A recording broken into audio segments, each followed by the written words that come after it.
So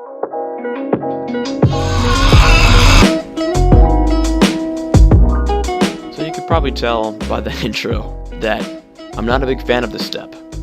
This step is long and arduous and requires a lot of patience.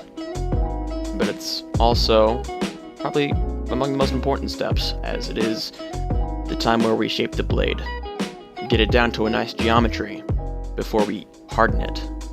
Because once we harden it, it's not nearly as easy to do this step, so it must be done now. So I'm putting some blue Sharpie on the edge of the blade, and this is to help me keep track of how much metal I'm removing in the grinding process. There are a few spots that are higher and lower, especially on the tip and the base of the edge. A lot of the times those spots fall victim to being on a different plane. So whatever is still blue after a certain amount of grinding is a spot that needs more attention. It's a really helpful way to keep track of the flatness of the surface.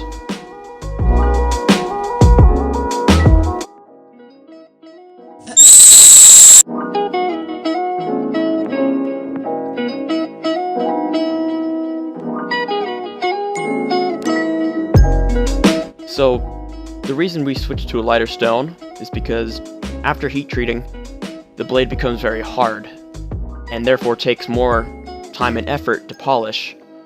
So bringing it up to a finer grit now is a great way to cut some of the polishing time off post-heat treat.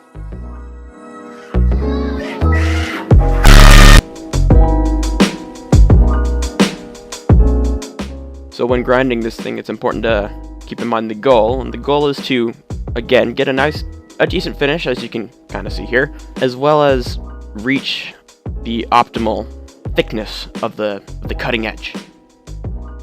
Reason for this is because once we harden it, we want to spend as little time as possible actually tuning up that edge. And the reason we want to keep it thick is because heat treating is a very stressful process, and heat treating it too thin, we risk damaging the edge or even cracking it.